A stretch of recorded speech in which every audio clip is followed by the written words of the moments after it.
Seja bem-vindo ao RTV Notícias. Começamos com as declarações do líder do PS. António Costa diz que o país está numa situação diferente do que estava há 4 anos. A frase levou o partido a sair em defesa do seu líder, depois de PSD e CDS terem procurado capitalizar a polémica. As declarações do secretário-geral do PS foram proferidas há alguns dias no Casino da Póvoa, perante a comunidade chinesa que celebrava o Ano Novo Chinês. E foi para agradecer o investimento chinês que o socialista proferiu a frase que o eurodeputado do CDS, Nuno Melo, fez questão de denunciar no Diário Económico. A frase levou o partido a sair em defesa do seu líder. O deputado e ex-ministro da Economia, Vieira da Silva, acusou a maioria, que fez eco das declarações no plenário parlamentar, de tentar desviar a atenção dos portugueses da identificação dos problemas sérios que existem no país. Do Largo do Rato chegou a outra justificação. Perante o exterior, António Costa recusa-se a falar mal do país, mesmo que não goste deste governo. PSD e CDS estão a tentar fazer um fé-diver, justificou outro elemento do partido.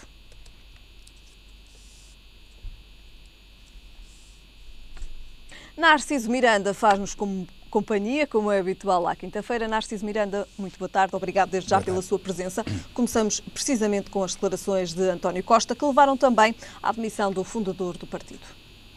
Bom, eu acho que tudo se explica.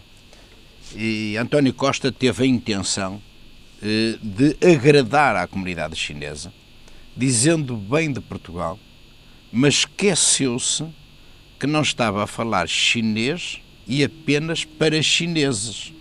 E por isso as suas intervenções, as suas observações, as mensagens que transmitiu nesse jantar, estavam também a ser, como é normal, avaliadas pelos portugueses e, sobretudo, pela classe política portuguesa. E também é natural que o PSD e o CDS aproveitem muito bem uma expressão de António Costa que lhes é favorável, porque ele diz que categoricamente o país está muito melhor do que estava há 4 anos. Se está melhor, é à custa também das políticas do governo, diz o PSD e o CDS. Agora, o que eu acho normal são estas reações, quer da maioria que governa, quer da oposição, isto é, do Partido Socialista. E a mensagem mais aceitável, mais credível do Partido Socialista é aquela que diz que António Costa tentou agradar à comunidade chinesa, tentou dizer bem do país. Depois as outras são autênticos fé-de-vés. A maioria está a desviar a atenção. O Vieira da Silva, por exemplo, faz uma intervenção perfeitamente desajustada e inadequada. Como, aliás, se me permite que eu lhe diga, é o que eu estou a sentir no PS. Eu acho que o PS anda um bocadinho à deriva.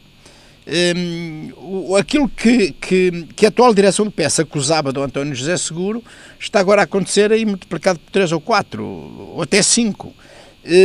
E não deixa de ser curioso. Como é que vê esta liderança de António Costa? Cinzenta, sem chama, sem garra, sem determinação e, pior que isto tudo, sem novidades.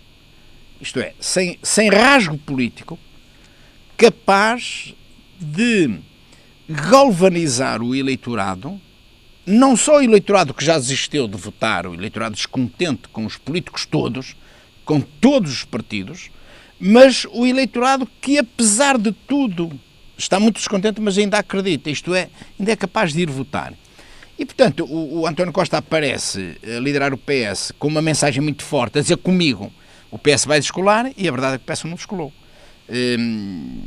E não vejo jeitos de escolar, quer dizer, vejo isto um bocado empatado, um bocado sem pé saída cepa torta.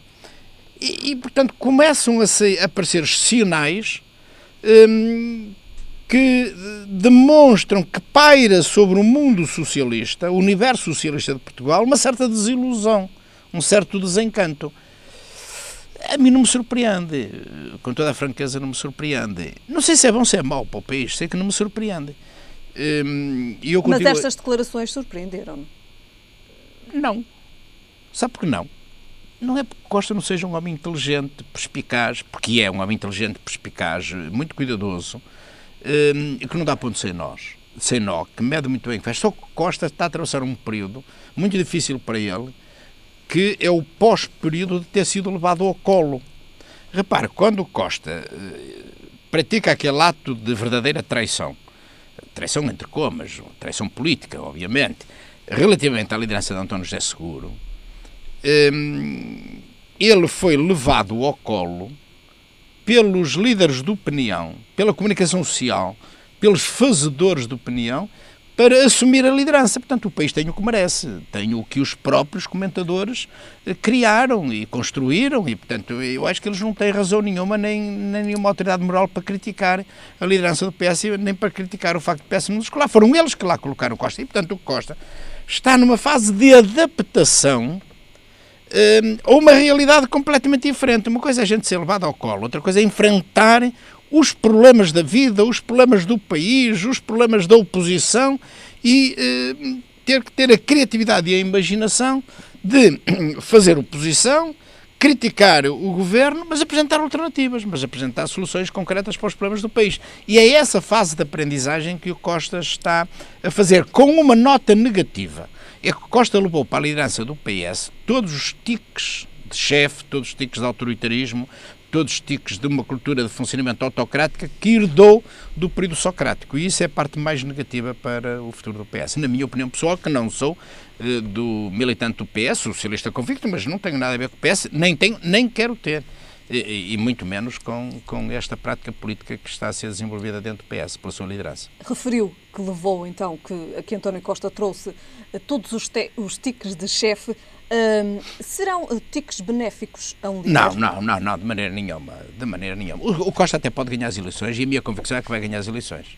O problema é que vem a seguir. O problema é e o que é que ganha o país e o que é que ganha o PS passados 2, 3, 4 anos. E sabe que quando uma pessoa lidera um partido e funciona mais como chefe do que como líder, isso é fatal, isso é um desastre. Sabe, o chefe é o homem que controla tudo, que aposta, que manda, que determina, que escolhe os cinzentões ou os yes-menos para trabalhar com eles. O líder é o homem que é capaz de perceber que é preciso descentralizar, que é preciso pôr uma máquina a funcionar, que é preciso saber ouvir, que é preciso provocar o debate, que é preciso abrir espaço para o contraditório, para opiniões diferentes e depois retira o que de positivo sai desse debate. O líder é um homem que arrasta, não é um homem que dá ordens, não é um homem que escolhe as preferências aparelhísticas, é um homem que consegue cativar, consegue atrair, consegue chamar, consegue galvanizar. Isso é um líder. Ora, o Costa não está a fazer isso. Não está de todo a fazer isso. Está a fazer exatamente o contrário. Está a atuar com os tiques de um chefe. E eu acho que o PS precisa de um líder. Curiosamente, é uma opinião francamente que eu dou como pessoa completamente independente, ou se quiser, completamente afastada. Corrijo, não fui eu que me afastei do PS, foi o PS que se afastou de mim. Porque o PS, ao afastar-se de mim, afastou-se das causas, dos valores, dos princípios que me levaram, que me chamaram, que me atraíram para eu entrar num PS de Mário Soares, de Salgado Zenha, de Jorge Sampaio, de António Guterres, que não tem nada a ver com esta prática que nós assistimos agora. Tenho mais duas questões para lhe fazer. Uma relativamente a esta frase proferida por António Costa.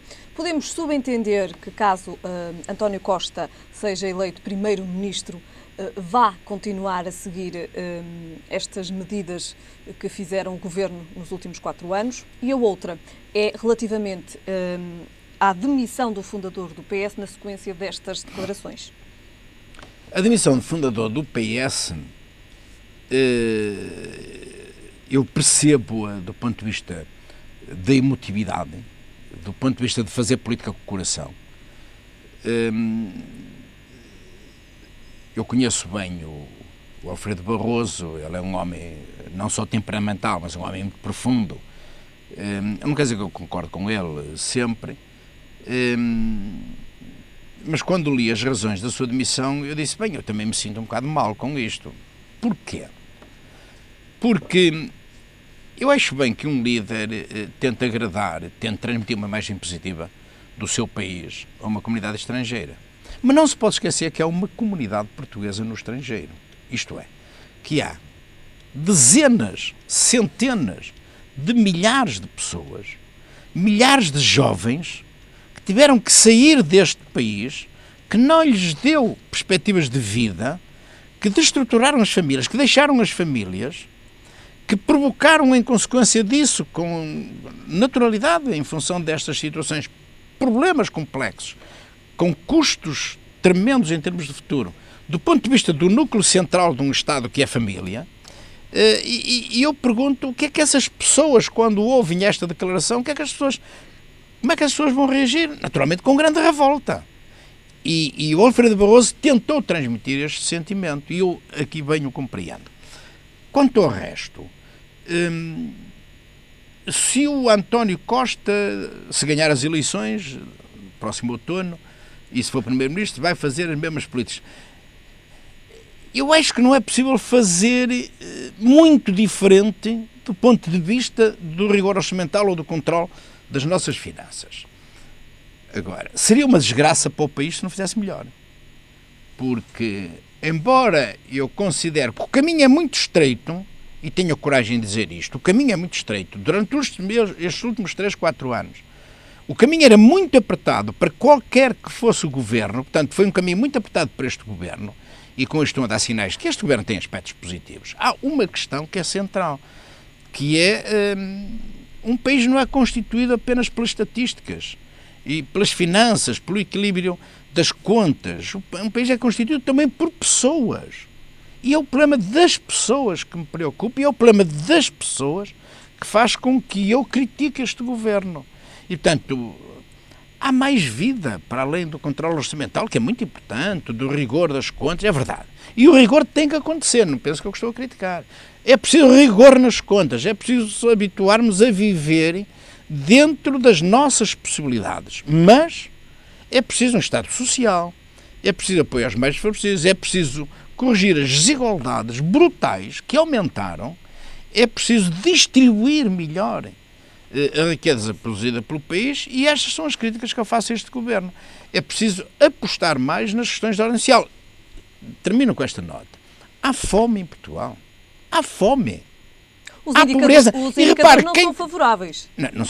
Não são favoráveis. Mas repare, o que é que as pessoas que passam fome e que são vítimas da pobreza e exclusão social vão pensar das declarações de António Costa, quando ele transmite essa mensagem para chineses ouvir?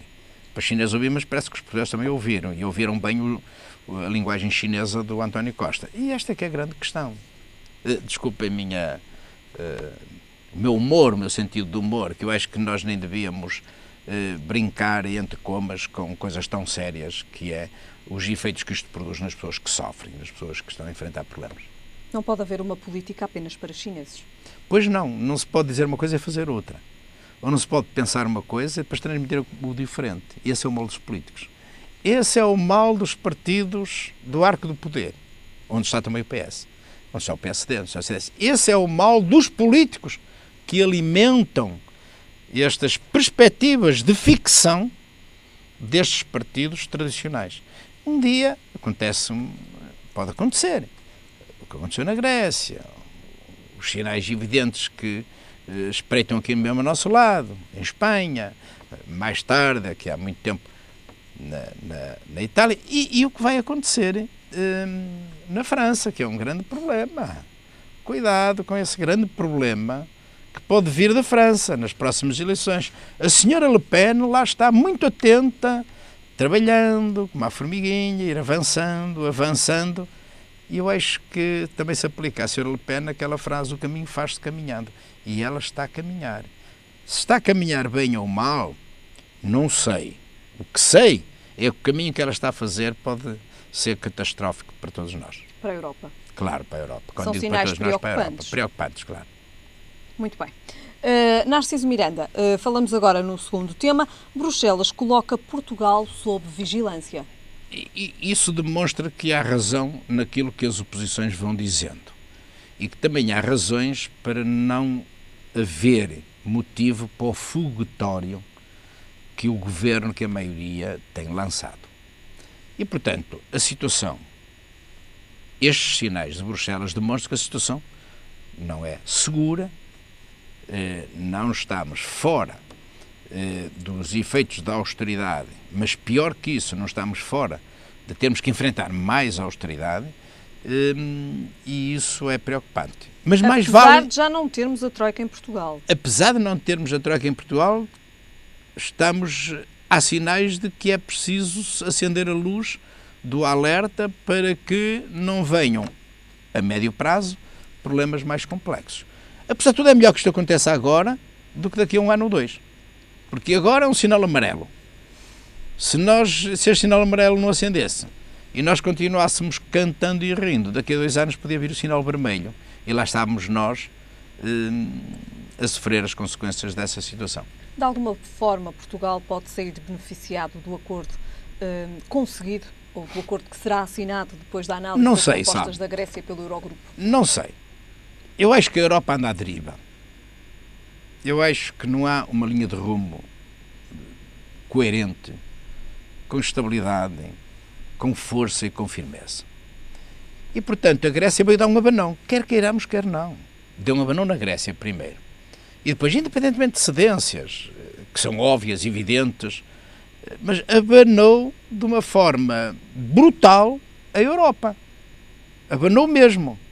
Se aparece um segundo abanão e depois um terceiro, não sei o que é que vai acontecer relativamente à Europa. Embora eu seja daqueles que defenda, que considero que é fundamental segurarmos aquilo que é possível segurar e, sobretudo, segurarmos o euro. Mas não podemos segurar o euro à custa desta desorganização, à custa desta Europa que é comandada pela Alemanha e que é uma Europa a 2 velocidades, com os países ricos controlarem toda a situação e os países com mais fragilidades, mais pobres, onde está Portugal, a serem vítimas dessa estratégia de 2 velocidades, de uma Europa a 2 velocidades. A Grécia veio também chamar a atenção, dar um alerta à Europa para países como a Grécia poderem aqui, de alguma forma, pôr em causa o projeto europeu. A Grécia fez isso. Não se limitou a dar um abanão, a dizer que era preciso fazer isso. Fez isso. A Grécia pôs mesmo em causa este projeto e pôs mesmo em causa esta fragilidade do projeto. E a questão é saber como é que isto vai terminar, porque sabe que a Grécia não pode pagar a dívida. Não vale a pena termos ilusões. E tenho dúvidas que Portugal o possa fazer. E esse é que é o problema. Mas nós fazemos de conta que esse que não é problema. E toda a gente na Europa está no faz de conta. E a política do faz de conta não conduz a nada. E depois faltam líderes na Europa, nós não temos líderes. Não há líderes. Nós temos candidatos, nós temos líderes de governos e temos candidatos a governos. Em toda a Europa não temos líderes. Já passou aquele período em que tínhamos um Olof Palme, um Willy Brandt, um Helmut Kohl, um Filipe González, um Mário Soares. Não estou a falar no Mário Soares, nas mensagens do Mário Soares últimas, no Mário Soares dos anos 60, 70, 80, 90, com aquela determinação, aquela garra, aquela visão estratégica, aquela capacidade de ver à distância, de ler o futuro e de ser permanentemente um líder, quer esteja na oposição, quer esteja no governo. Nunca saía de lá, estava sempre na luta, como estavam os grandes líderes. O Willy Brandt, nunca vimos o Willy Brandt a sair para ir fazer um curso a Paris, ou passear, ou outra coisa qualquer, quando perdia eleições para os conservadores. Ele estava lá, permanentemente na luta.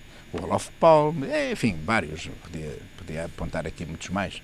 Mas passou essa fase, infelizmente. Infelizmente para nós, para os europeus. Passou essa fase. Narciso Miranda, falamos agora de um tema mais importante, não mais importante, mas mais positivo. Vamos falar do turismo, que pode trazer milhares de euros para Portugal.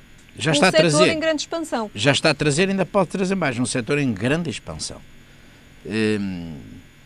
Eu ainda me lembro daquele debate que fazíamos relativamente à necessidade de termos um aeroporto em condições no Norte e de termos a capacidade de percebermos que era importante sabermos criar infraestruturas para atrairmos este turismo que estamos a ter.